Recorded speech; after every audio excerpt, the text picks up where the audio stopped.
Hola, ¿cómo están? Bueno, después de mucho tiempo volví aquí con la serie Mediúnica, en donde les contaba siempre casos de mediunidad sobre distintos mediums y cómo yo he vivido a través del tiempo mi propia capacidad mediúnica, ¿sí?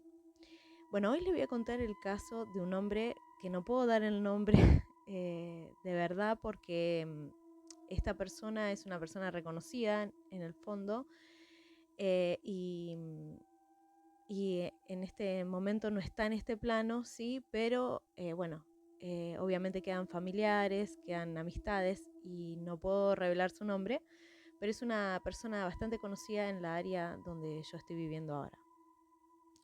Eh, para no dar nombres, voy a decir que esta persona, sí, era una persona muy conocida en el ámbito de la educación, sí, donde él regía en un área universitaria y fue un hombre muy letrado, muy estudioso y ayudó a muchas personas a que cumplieran su meta en la profesión en la cual, digamos, ejercía. Bueno, tuve la oportunidad de trabajar para esta persona en su hogar, ¿sí? En el último periodo de su vida, ¿sí? Él ya estaba agonizando.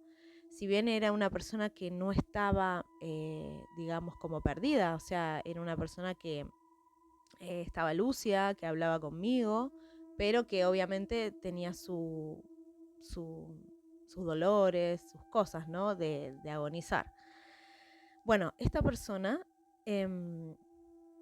cuando yo empecé a conectar con esta persona que tenía que ir a su casa y hacerle sus quehaceres, estaba postrado, ¿sí? Me impactó muchísimo su casa como era, ¿sí? Era una casa con mucha connotación en cuanto al mar, tenía muchas fotos de familiares en las paredes, gente que ya había fallecido, ¿sí? Eso me había impactado mucho, era como el culto a los ancestros, pero que, vamos a decirlo así, en esa época yo no tenía idea de ese tema. Bueno, para ir acortando la historia, trabajé para esta persona unos 3 meses, ¿sí? Esta persona necesitaba de ayuda, eh, digamos, para su estómago, porque él ya no comía. Entonces necesitaba que alguien todos los días le pusiera una sonda y estaba agonizando, ¿sí? Prácticamente. Su casa era muy especial, tenía muchos libros extraños, muchos libros de ocultismo, ¿sí? Muchos libros en donde eh, si uno se ponía a leerlos, ¿sí? Que varios me había puesto a leer de curiosidad, eran bastante densos en su energía, ¿sí? Porque eran informaciones sobre iniciaciones, sobre logias, y bueno, y todo tipo de rituales, sacrificios. Era una persona que había estado en el Amazonas, ¿sí? Que en el Amazonas hay demasiadas tribus, pero no solamente eso, sino también hay un montón de amuletos, hay un montón de cosas que en realidad te llevan, ¿sí? A conocer diferentes culturas con sus diferentes métodos para hacer brujería y magia y todo lo que fuera. Bueno, en definitiva esta persona tenía toda su casa así ambientada, ¿sí? Pero desde el primer día que yo empecé a trabajar en ese hogar, sentía un olor apestoso, ¿sí? A carne podrida, como si uno dejara un pedazo de carne fuera de la heladera y se empezara a podrir, ¿sí? Ese olor era nauseabundo, era muy fuerte también y como yo no tenía conocimientos de temas espirituales, yo lo buscaba por todos lados, o sea, era un olor espantoso y yo lo buscaba pensando que era un pedazo de carne podrida, ¿sí?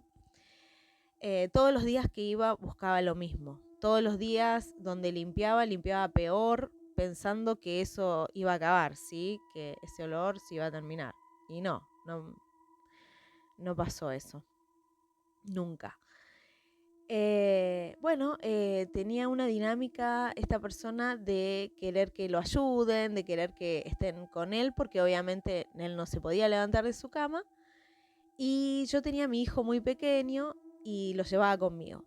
Y en esa época yo podía percibir ciertas energías, pero no podía ver. O sea, era como que algunas cosas las veía como sombras y qué sé yo, pero como que no podía ver en profundidad, ¿sí? Porque venía bastante bloqueada de distintas creencias en las cuales me había metido.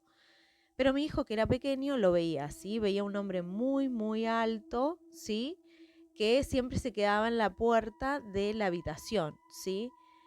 Eh, entonces mi hijo me lo decía, pero yo pensaba que, bueno, que él lo estaba viendo, pero tal vez no era nada malo, porque en el fondo no hacía nada, ¿sí? O sea, no le hacía nada a mi hijo y a mí tampoco. Con el correr de los días, yo empecé a tener sueños, ¿sí? Yo soñaba con un ser, ¿sí? Que tenía cara de payaso, ¿sí? Y cuando uno empieza a investigar estos temas, a medida que va pasando el tiempo, hay entidades que se alimentan del miedo, ¿sí? Y que utilizan este tipo de máscaras, este tipo de cosas, ¿no? Que hostigan en el fondo a niños y que en realidad es como la energía más pura que puede haber para consumir, ¿sí? Como que a nivel energético es lo más puro que pueden consumir estos seres. Que dicho sea de paso, ya voy a hacer un video de eso, de los payasos, porque me parece que es un tema apasionante también, que está muy incrustado en las películas de terror y también en el ámbito normal hay muchos niños que no les gustan los payasos, ¿sí? Y por algo es. Bueno, cerrando ese paréntesis, mi hijo veía a este ser y siempre que iba a subir a la escalera para ir a esa habitación, él me decía que no quería entrar por este ser que estaba en la puerta. Bueno, pasaron los días y cuando este hombre ya estaba ya a punto de fallecer, creo que fueron 4 o 5 días antes, yo fui su última vez a su casa a hacer sus quehaceres, a hacer sus cosas. Y en esa época él le gustaba que le hicieran oraciones, ¿sí? Él se sentía como en paz con eso y yo, bueno, oraba con él. Le hice una oración y recuerdo muy bien el haber sentido el jalón, ¿sí? de mi pelo que me tiraban desde la nuca y como que alguien me tenía del pelo para que no me moviera, ¿sí? Como que si tú estás orando pero no ni te muevas de lo que estás haciendo, ¿sí? Y recuerdo muy bien que sentí un frío gigante en mi espalda, mucho miedo, ¿sí? Un miedo así como extraño también, como un miedo como profundo. Pero yo seguí igual orando, pensando que, bueno, era lo que esta persona me estaba pidiendo, ¿sí? Me voy a mi casa con mi hijo y, bueno, en el transporte que tomaba desde ese lugar hasta mi casa, empecé a tener náuseas, pero muy, muy grandes las náuseas que tenía y llegué a mi casa a vomitar, literal, no entendiendo por qué estaba así, porque no había comido nada, yo le buscaba el lado razonal, de raciocinio, digamos, que no podía entender por qué esto estaba pasando. Voy a hacer una parte 2 porque se va a cortar el video y espero que les guste esta historia.